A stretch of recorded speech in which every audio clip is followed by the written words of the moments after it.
2 Coríntios, só baixa um pouquinho o retorno aqui, Vladimir. Capítulo 3.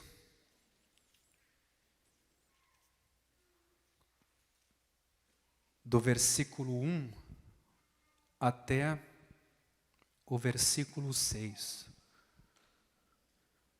Peço que Deus fale aos nossos corações hoje à noite e que Ele nos transforme. 2 Coríntios capítulo 2, capítulo 3, versículos 1 a 6.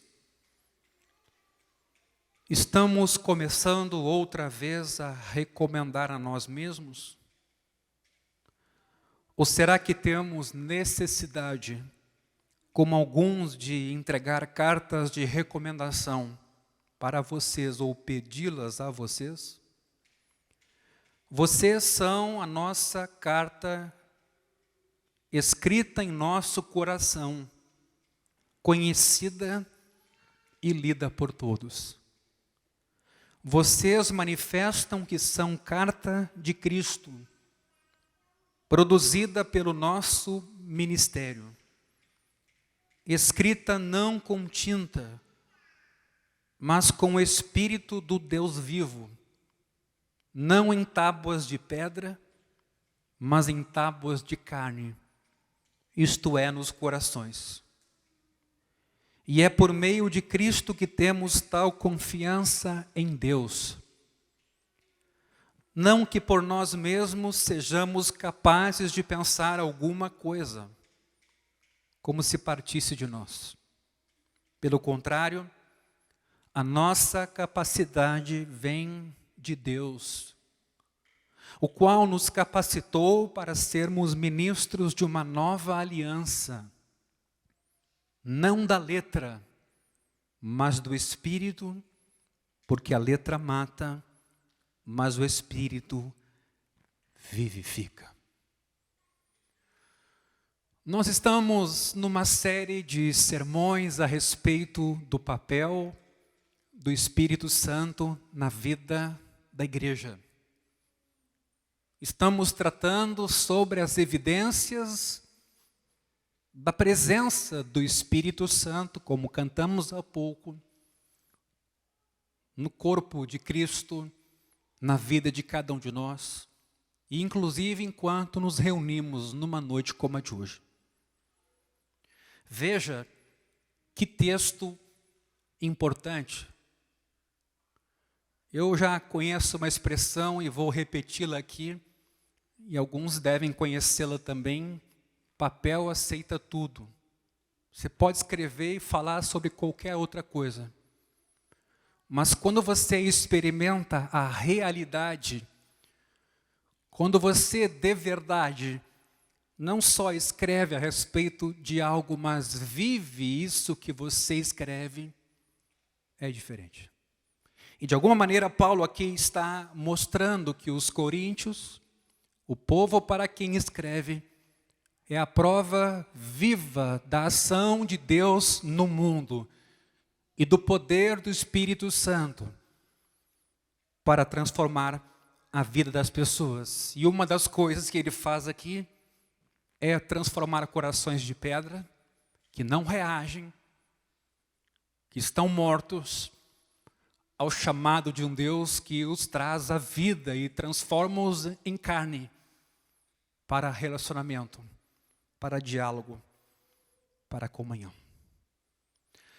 Na semana passada, meus irmãos, e quem não esteve aqui, eu sugiro que visite o nosso YouTube da Igreja do Caminho e pegue o sermão na íntegra. Nós vimos a importância da vida da igreja e do povo de Deus enquanto uma vida onde Deus se faz presente. Nós lidamos na semana passada com a presença de Deus no povo de Israel.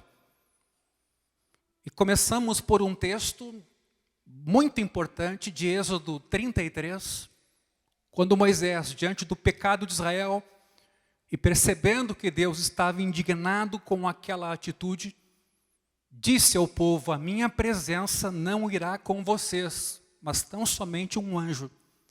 E Moisés, percebendo a importância daquilo que Deus dizia, replica: Senhor, se a tua presença não vai conosco, não nos faça sair deste lugar, porque é a tua presença em nós que nos faz distintos dos demais povos. E Moisés clamou. Ou seja, a presença de Deus esteve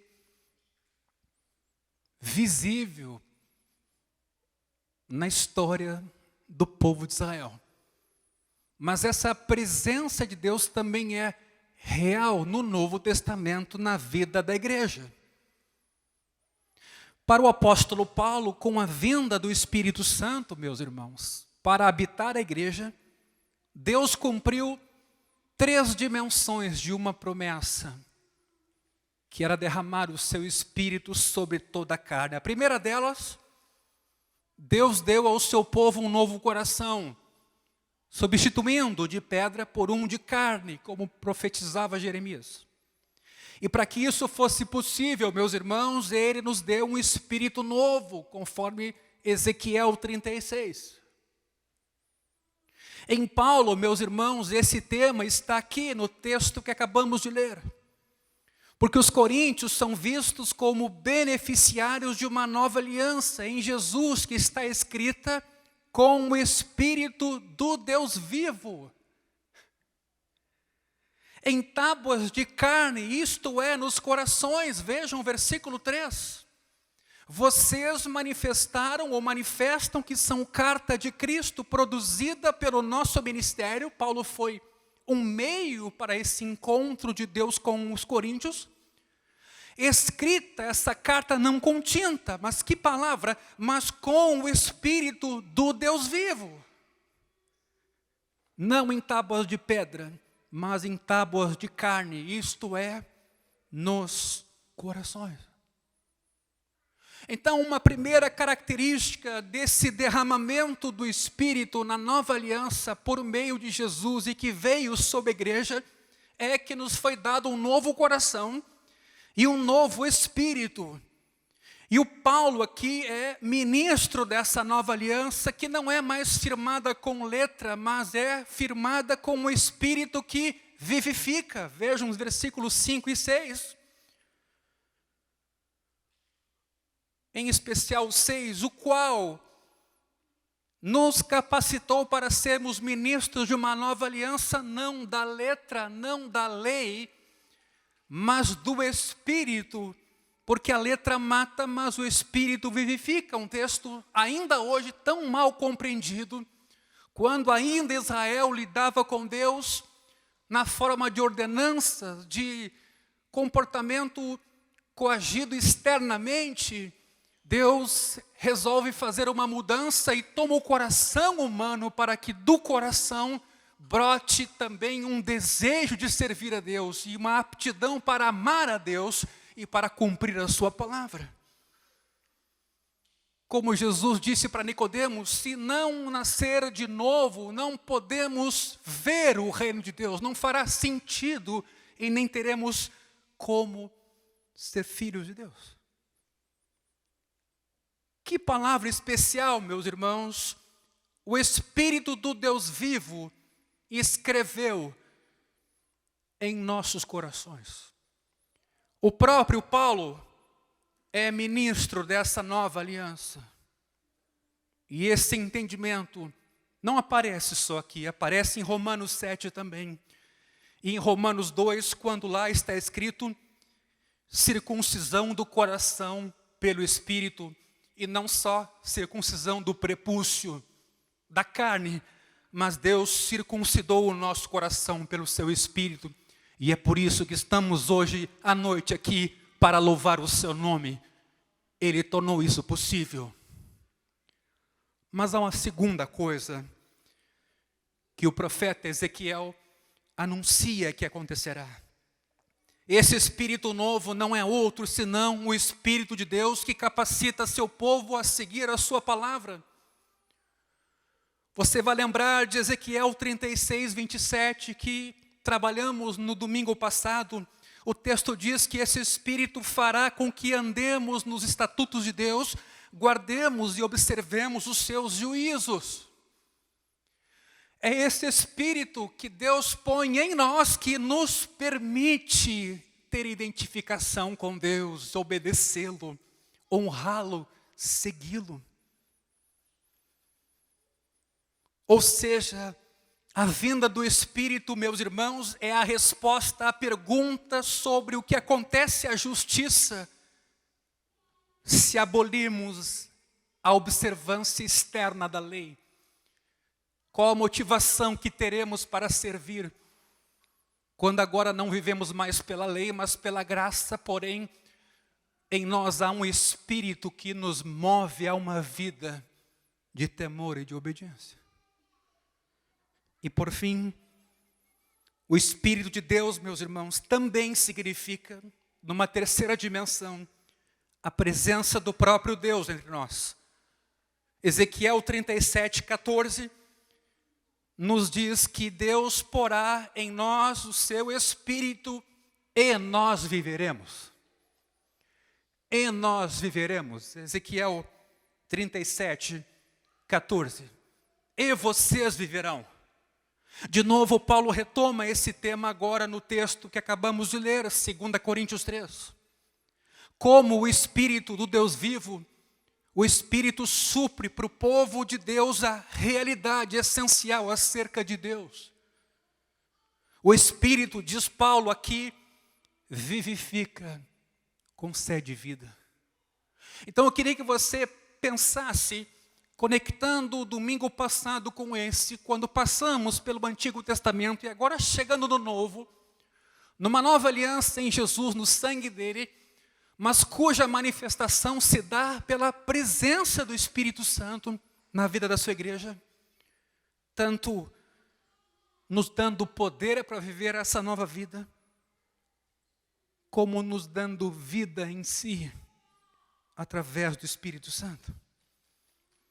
Por exemplo, o texto de 1 Tessalonicenses 4:8, nós vamos projetar aqui agora.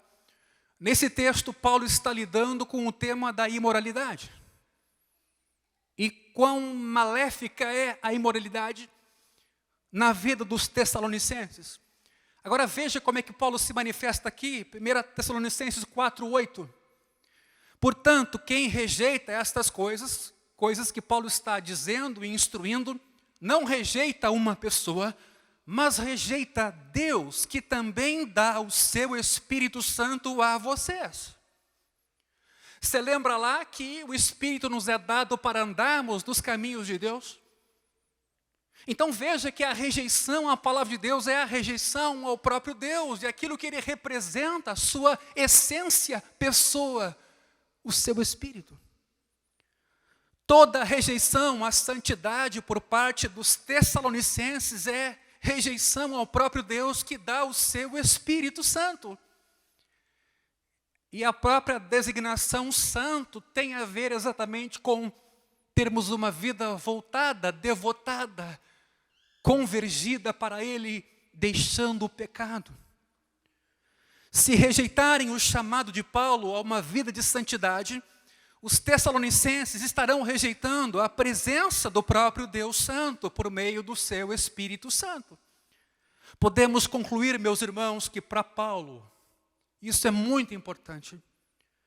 Cristo, sim, por meio da cruz, nos deu uma nova aliança, mas é o Espírito Santo a chave para essa nova aliança, no sentido de ser uma realidade que se cumpre na vida do seu povo.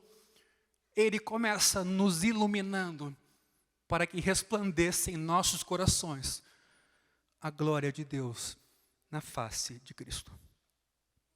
Os muitos textos de Paulo, meus irmãos, que falam do Espírito habitando no povo ou entre o povo, estão relacionados com o tema da presença divina. Isso é muito interessante de observar. Esse tema vai ser encontrado nos textos que identificam o Espírito, inclusive dentro do crente. Ele é citado, por exemplo, como estando em nós ou em nós, ou em vocês. O local da presença é o coração. E essa presença do Espírito se transforma em habitação. E é um termo corriqueiro no Novo Testamento. Eu convido você a abrir comigo 1 Coríntios capítulo 14. Para a gente olhar esse texto rapidamente. 1 Coríntios 14, versículos 24 e 25. Veja. Porém, se todos profetizarem e entrar ali um não crente ou não instruído, ele será convencido por todos e julgado por todos. O texto aqui é sobre o dom de línguas, quando a igreja se reúne. Os segredos que ele tem no coração se tornarão manifestos, e assim, prostrando-se com o rosto em terra, adorará a Deus, testemunhando que Deus está, de fato, no meio de vocês. Eu tenho falado algumas reuniões que nós não somos aquilo que a gente confessa somente, nós somos aquilo que nos habita. E aqui o texto lida com alguém que visita a comunidade enquanto a comunidade está cultuando e louvando a Deus. Veja o senso de realidade e de presença que essa pessoa que visita tem ao se deparar com o culto dessa comunidade. Diz que a pessoa se prostrará com o rosto em terra, adorará a Deus e testemunhará que Deus está no meio de vocês.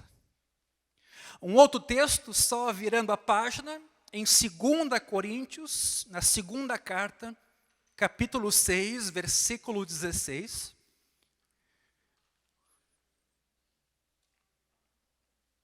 Paulo escreve assim: que ligação há entre o santuário de Deus e os ídolos? Porque nós somos santuário do Deus vivo, como ele próprio disse. Habitarei e andarei entre eles, serei o seu Deus, e eles serão o meu povo.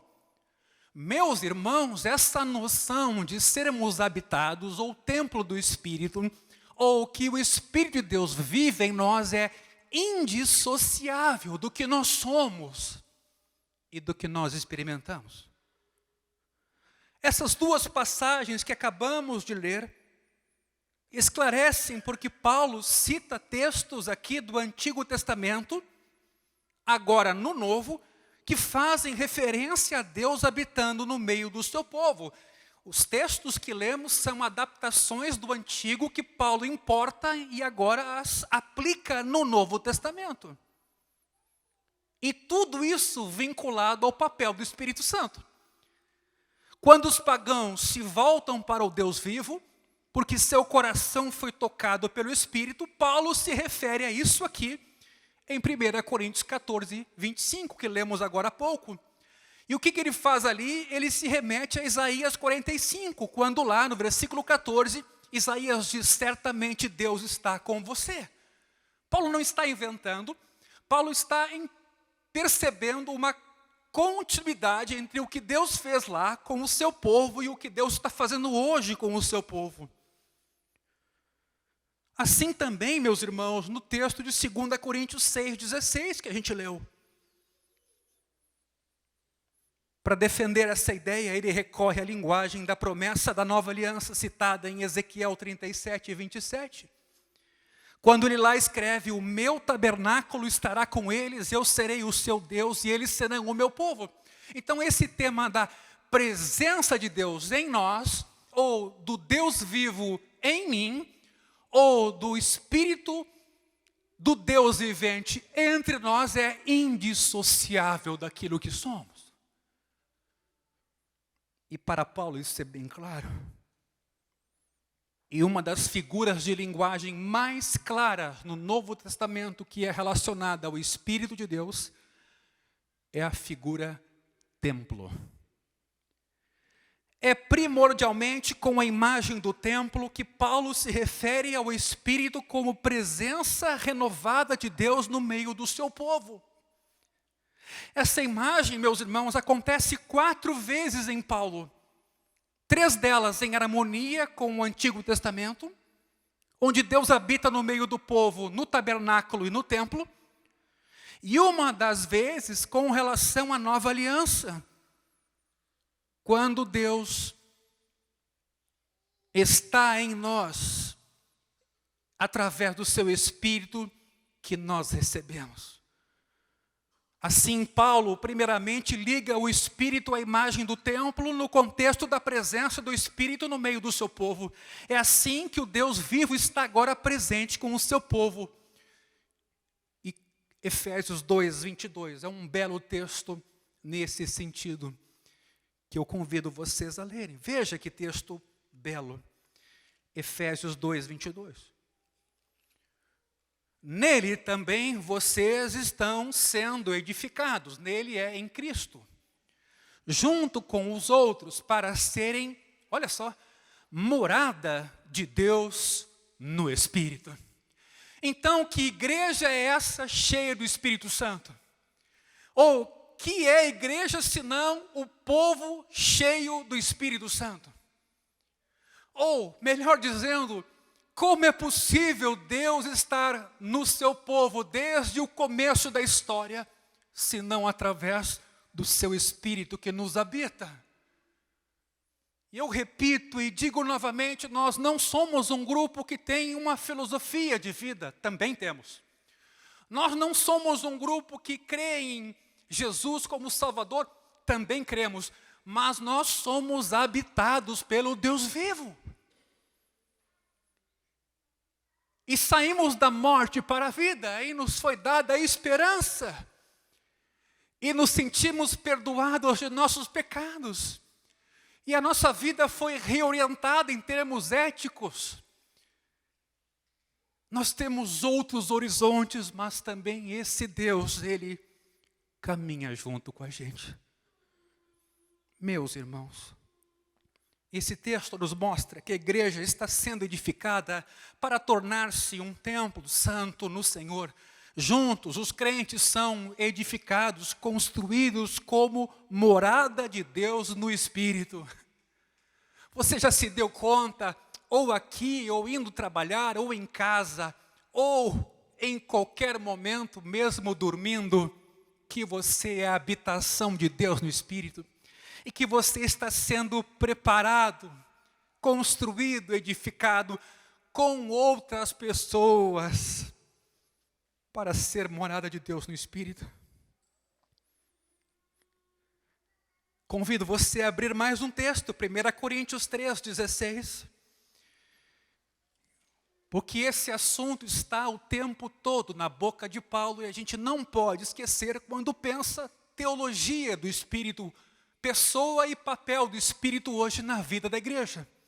Como se nós pudéssemos escolher ser ou não ser carismático. Como se nós pudéssemos escolher não ser cheio do Espírito. Não há essa divisão, não há essa ruptura. Nós somos inevitavelmente produto da ação do Espírito de Deus que habita conosco. Veja, 1 Coríntios capítulo 3, versículo 16 e 17. Vocês não sabem que são santuário de Deus? E que o Espírito de Deus habita em vocês?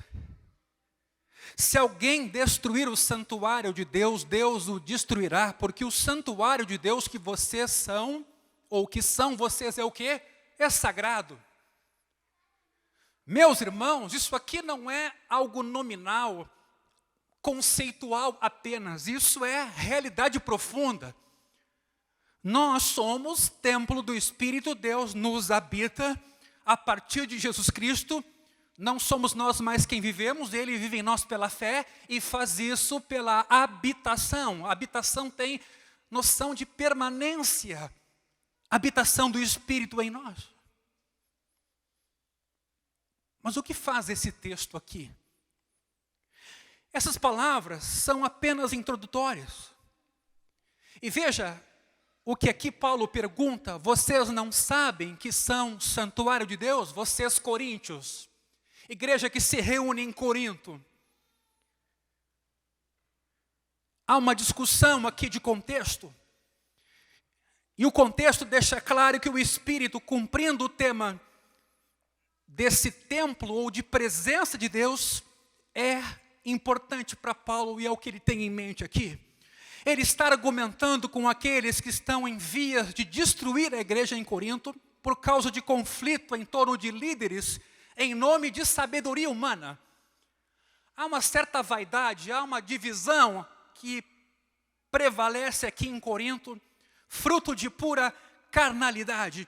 E Paulo responde a esses, passando de palavras sobre a insensatez de transformar em senhores servos que são apenas humanos. E ele mostra isso nos versículos iniciais do capítulo 3. Quem são vocês? Um planta, outro rega, mas o crescimento vem de Deus, e nenhum de vocês trabalha sem que Deus permita e dê os meios para que se trabalhe. Que glória vocês têm! Por que brigar em torno de pessoas se tudo que vocês têm foi recebido? E ele é mais duro, a partir do versículo 10, nesse capítulo, ele começa a fazer advertência aos líderes dessa igreja, cuja direção é desastrosa, e depois ele se dirige à própria igreja, alertando-a sobre quem são eles como povo de Deus em Corinto. E eles não têm autonomia, eles são o templo de Deus em Corinto. Não é a igreja deles, é a igreja de Deus em Cristo, habitada pelo Espírito. E é a Ele que essa igreja deve se render. Preste atenção aqui. O uso que Paulo faz, meus irmãos, da imagem do templo, começa nesse capítulo, no versículo 9. Somos chamados de edifício de Deus, a última expressão da frase. Vocês aí, igreja em Corinto, são edifício de Deus. Por quê? Porque o alicerce dos coríntios era o Cristo crucificado. E havia sido lançado pelo apóstolo Paulo. Mas na época da carta aqui, meus irmãos, Paulo estava criticando uma igreja que estava criando uma superestrutura com um material incompatível com o alicerce. Madeira, feno, palha referem-se ao fascínio diante da sabedoria humana e da retórica. Ao contrário, Paulo diz, vocês devem construir com material duradouro, ouro, prata, pedras preciosas, que nada mais é que referência ao Cristo crucificado, ao Evangelho, imagem que vem da construção do templo de Salomão e nos remete ao Evangelho. Isso é precioso. Logo, nenhuma coluna, nenhuma parede pode ser erguida sobre um alicerce que está posto.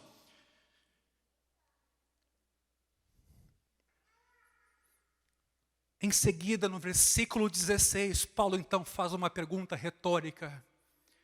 Vocês não sabem que são santuário de Deus e que o Espírito de Deus habita em vocês? Como comunidade reunida, eles formavam o templo do Deus vivo, alternativa de Deus para os incontáveis templos pagãos em Corinto. E o que os havia transformado numa alternativa divina era a presença do Espírito no meio deles. Meus irmãos, a minha oração é que não só na noite de hoje, mas que na nossa semana, na nossa vida como um todo, Deus nos dê mais consciência de que nós somos habitados pelo Espírito do Deus vivo. Tanto é verdade que é possível entristecer o Espírito Santo. É possível resisti-lo. Ele é mais do que um poder, ele é uma pessoa. Ele tem desígnio, ele tem plano. Vejam, nesse assunto dos coríntios, eu estou estudando filosofia. Eu já estou na metade do curso. Mas eu sei os limites da filosofia. E é bom estudar a filosofia com 48 anos de idade. Tendo estudado direito, estudado teologia, feito mestrado em teologia e agora observar a leitura da filosofia. Mas, meus irmãos, há uma diferença enorme quando a gente é iluminado pelo Espírito de Deus e é descortinada a nossa mente para entendermos e amarmos a Deus. Porque a filosofia apresenta muitos caminhos, inclusive a filosofia clássica. A pergunta é, o sentido da presença de Deus em nós, numa noite como a de hoje, é consciente. É por isso que também nos pautamos. Essa experiência real de um povo vivo que nasceu de novo do Espírito e que tem decisões a fazer todo dia. Temos essa consciência de que o Espírito está em nós. Algumas semanas eu postei a frase de um escritor, T.S. Eliot, em que ele diz assim: onde está a sabedoria com tanto conhecimento? E a ideia dele é mais ou menos dizer que há tanto acesso a conhecimento, mas tão pouca sabedoria nos dias de hoje. O que nos está faltando numa sociedade tão dividida, tão politizada, no sentido negativo da palavra, tão tomada de facções, porfias e invejas. Os coríntios estavam em vias de demolir o templo de Deus, em nome da sabedoria. Lembra que eu falei que papel aceita tudo? Aliás, deixa eu dizer uma coisa para vocês, quando vocês forem fazer um curso, ou de teologia, ou em outra área, não leiam só papéis, mas leiam o professor também, sua família, sua vida, porque é impossível que aquilo que a gente escreva não seja contaminado, positiva ou negativamente, por aquilo que a gente é. Nós vivemos num tempo de lacração, onde escrever, qualquer um escreve. Uma criança pequena posta qualquer frase, copiada de qualquer outro lugar. Mas quem é essa criança? Quem nós somos? Num tempo onde o nosso trabalho é praticamente limitado a uma frase postada, um vídeo ou o que seja, mas o que somos lá na nossa casa, nas nossas dores, na relação com a esposa, com os filhos, no pagamento das contas, no sim, sim, no não, não, no amor, no perdão. Quem nós somos? Nós somos habitados pelo Deus vivo. E parece que para mim aqui a igreja tem, aspas, uma vantagem competitiva. E uso agora uma terminologia do mercado para me comunicar melhor. Mas Jesus diria assim: entre vocês não é assim. E é por isso que vai brilhar a nossa luz, porque entre nós não é assim, porque nós somos o povo cuja habitação é do Deus vivo. Então, para um tempo em que isso talvez não tem tanta importância, e às vezes na própria igreja, eu queria recomendar a você que a sabedoria está em falta. Nunca se teve tanto acesso a conhecimento, mas a gente está tendo uma dificuldade de transformar isso em vida sábia, em vida saudável, em mais amor, em mais famílias que têm unidade, em mais compaixão pelo próximo. Os coríntios queriam demolir o templo, em nome da sabedoria, era uma competição. A preocupação deles era quem era o melhor, qual era o melhor líder. Coisa de criança, de adolescente, mas às vezes a gente tende a ser adolescente quando devia já ser maduro. O conflito e o fascínio com a sabedoria significavam que eles estavam excluindo do seu meio aquele espírito que revela, e de forma sobrenatural, e mais, o espírito que unifica, porque a sabedoria humana divide.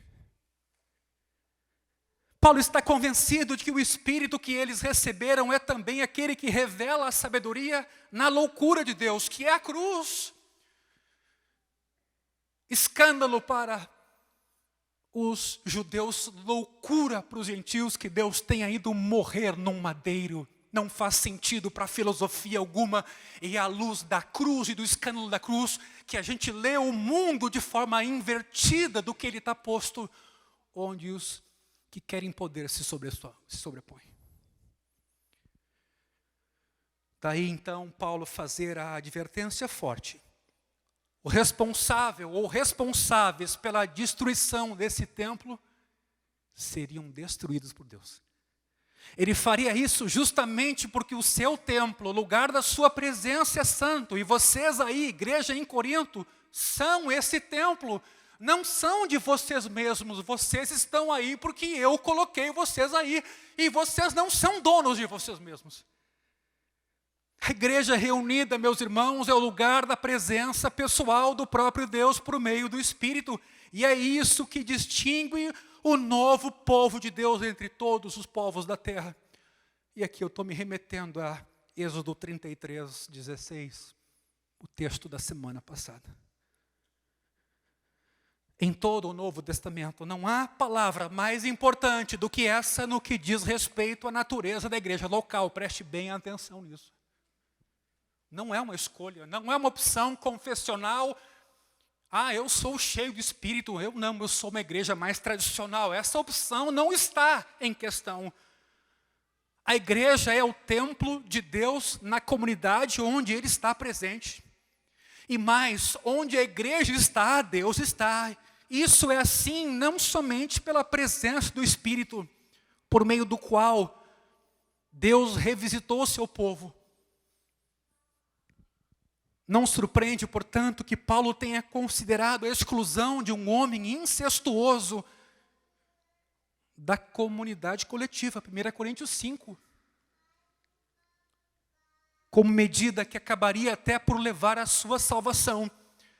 Retirado do lugar da presença de Deus pela disciplina praticada, o faltoso seria levado ao arrependimento de modo que pudesse ser salvo ou ser novamente acolhido pelo povo da presença.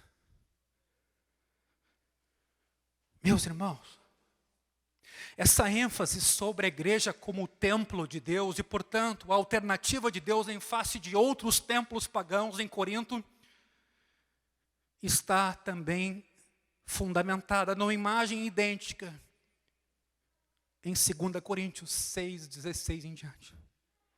Os membros da igreja deviam se afastar da idolatria de Corinto, purificando-se da impureza, porque são templo de Deus, lugar da sua eterna habitação.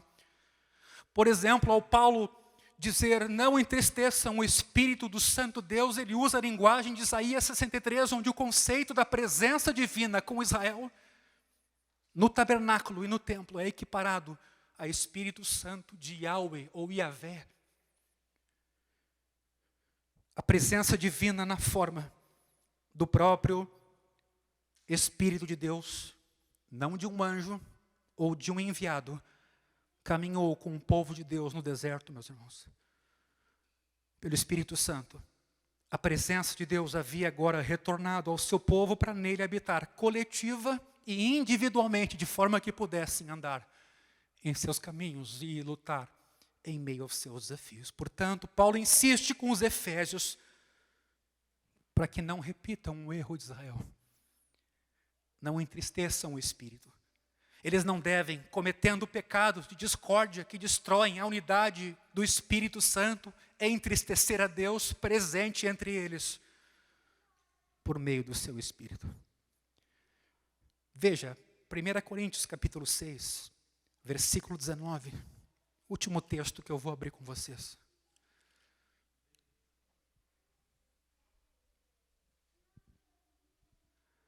Primeira Coríntios capítulo 6, versículo 19 e 20. Será que vocês não sabem? Já lemos esse texto, mas eu repito ele.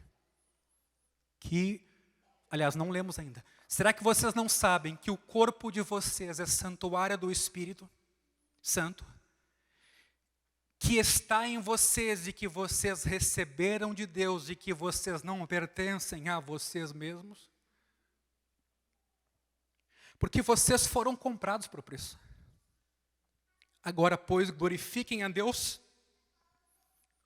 no corpo de vocês. Preste atenção agora.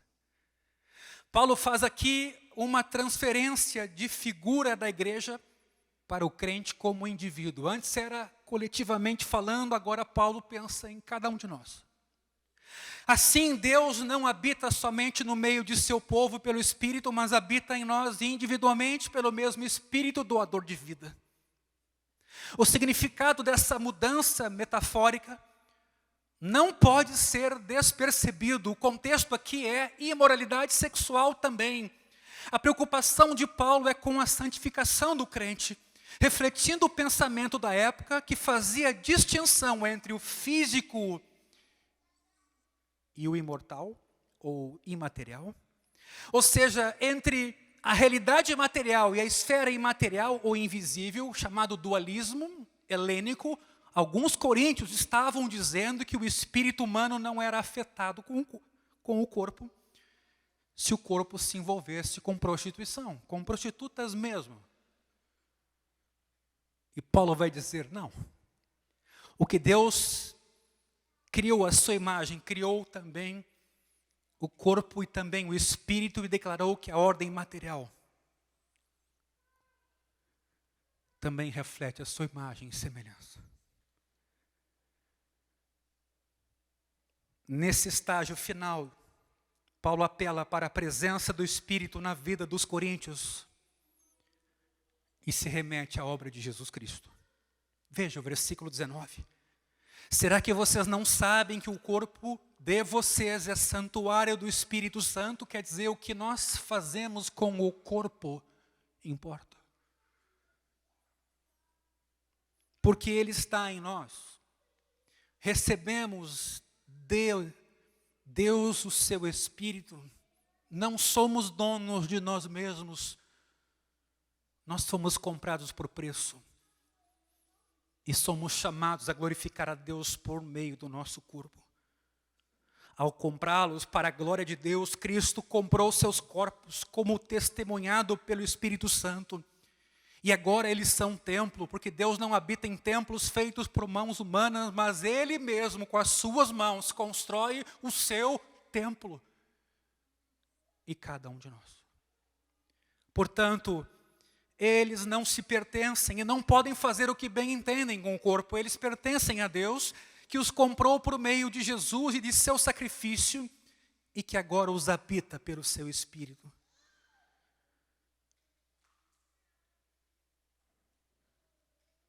A vida cristã cheia do Espírito não é só contemplação e oração, é também comportamento, conduta, temor, honestidade, verdade, amor, compaixão, resultado da habitação do Espírito em nós. A dimensão cristã pessoal, meus irmãos, não pode ser posta de lado. Nós não somos templo do Espírito só quando nos reunimos, nós o somos individualmente. O primeiro local da presença de Deus na nova aliança são indivíduos cuja existência Ele santifica e marca com a sua eternidade. Porém, como muitas vezes ocorre com imagens que Paulo usa, aqui a gente tem um outro exemplo. Eu vou pular essa parte aqui. Meus irmãos, nós podíamos caminhar um pouco mais ao longo do Novo Testamento, nem ficando só em Paulo, mas indo aos outros apóstolos. O Espírito não é uma força impessoal, uma influência e um poder somente.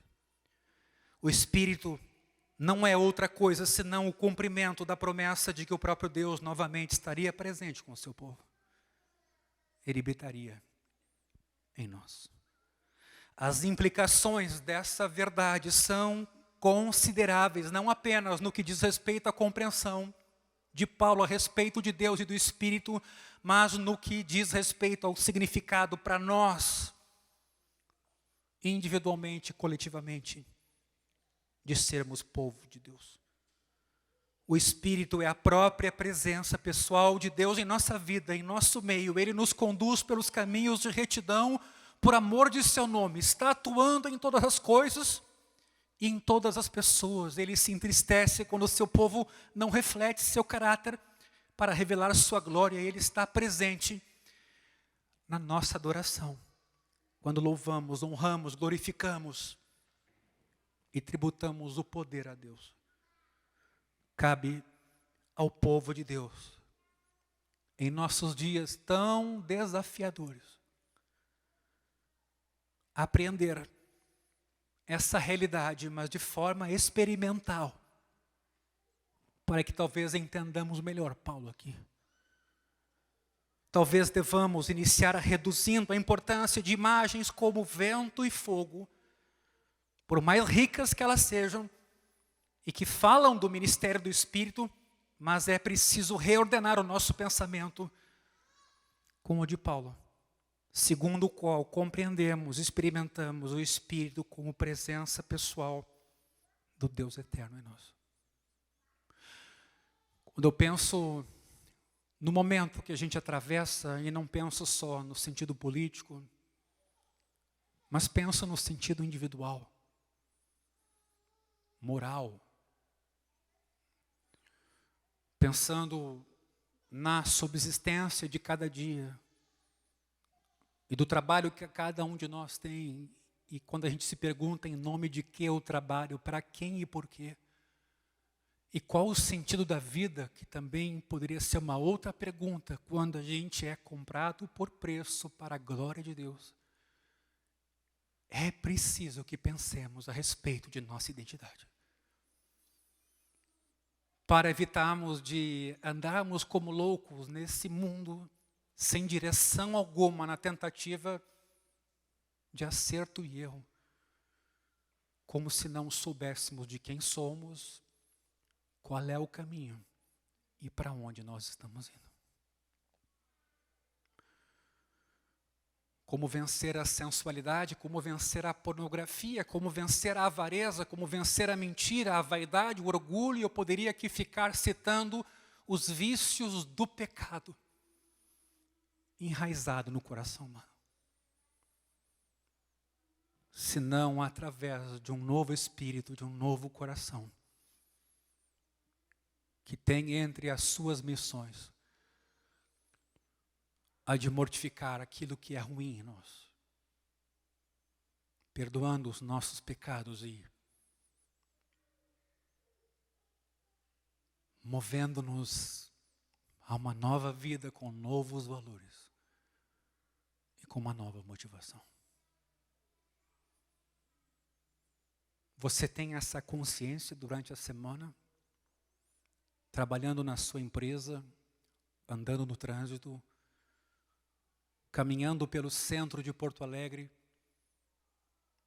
com a sua esposa, com seu marido, com seus filhos, quando desafios e tentações nos sobrevêm, você tem essa consciência de que Jesus morreu na cruz para nos libertar daquilo que nos escravizava.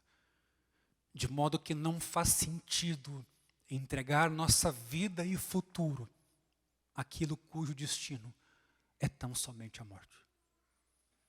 A boa notícia é de que não estamos órfãos. Não temos só uma Bíblia. Nós temos um Deus vivo que ouve a nossa oração. Nós temos um Deus vivo que, quando abrimos a Escritura, fala conosco. Mas não só isso, nós temos um Deus vivo que nos dá poder para falarmos e vivermos por meio de Jesus. E para nele nos mantermos livres de toda tentação, de toda cobiça e de todo engano. Papel aceita tudo, meus irmãos. O povo de Deus, ele é um povo que foi comprado para ser e edificado para ser a habitação de Deus no Espírito. Eu convido você a baixar sua cabeça.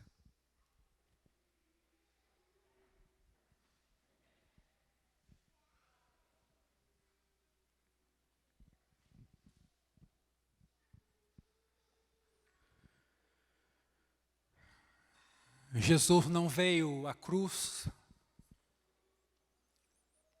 para dar uma melhorada na nossa vida. O salário do pecado é a morte. O pecado não pode fazer outra coisa senão matar. Os frutos da semente do pecado não podem dar outro resultado que não vícios. Se você se deixa conduzir pelo seu coração enganoso, você certamente vai colher vícios, vai colher dores, vai colher pornografia, vai colher ódio, vai colher ansiedade, vai colher muita mágoa, muita tristeza. Não dá para cair na história do diabo de novo, como lá no início ele tentou Eva. Não há liberdade fora de Jesus, não há vida fora do Filho de Deus. Eu sei que a gente é tentado todo dia a fazer do nosso jeito, com a nossa força. Eu sei que a gente é tentado a todo momento a pensar que estamos sozinhos e que se a gente não se virar, nada vai acontecer.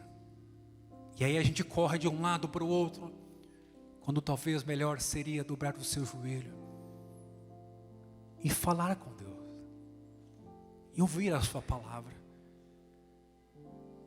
e pedir que o Espírito Santo te fortaleça, que remova o medo, a dúvida, a angústia.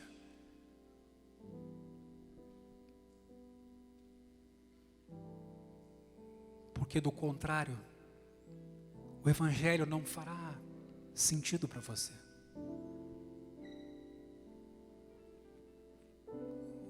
O Evangelho é o poder de Deus para a salvação de todo aquele que crê.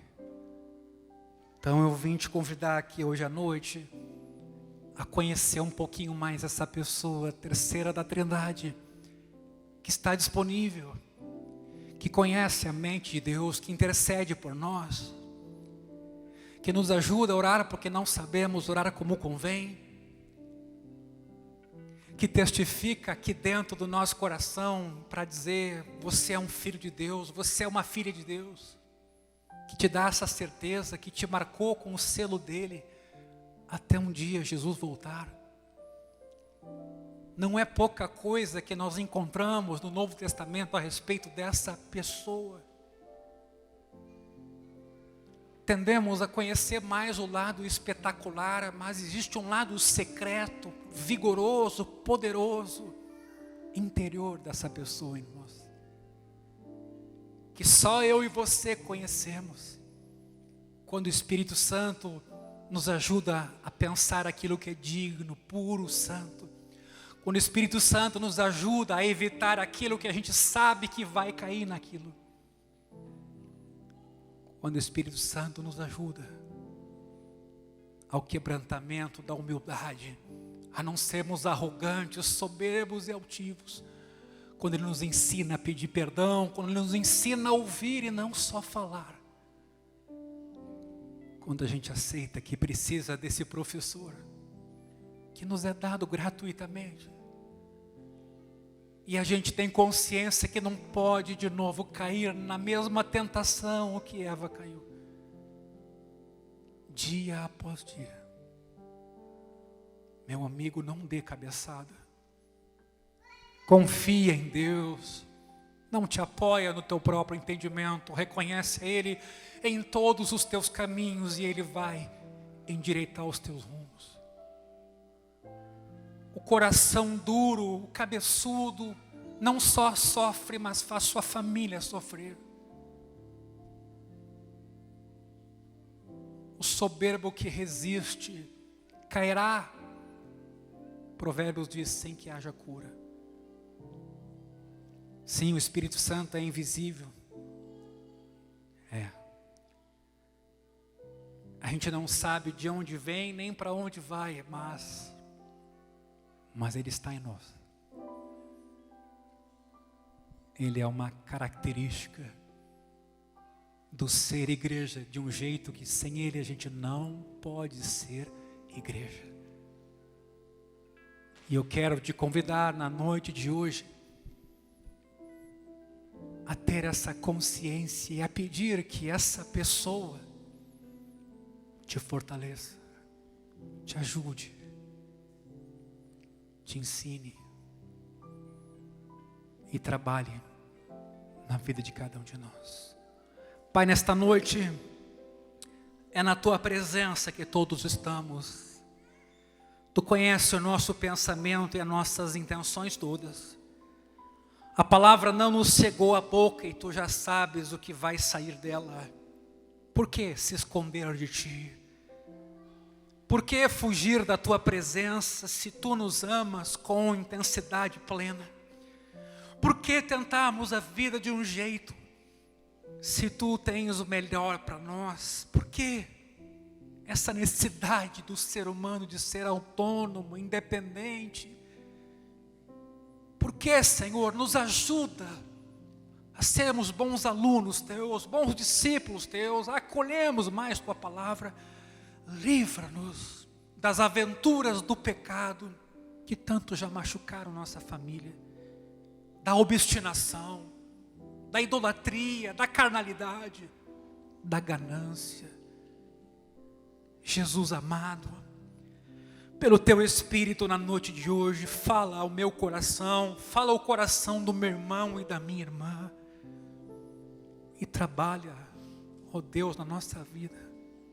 Nós não estamos aqui para um espetáculo, nós não estamos aqui para aparentar o que nós não somos, nós precisamos do Senhor, fomos criados pelo Senhor, para o Senhor, para a glória do Seu nome. Nós invocamos o Teu poder.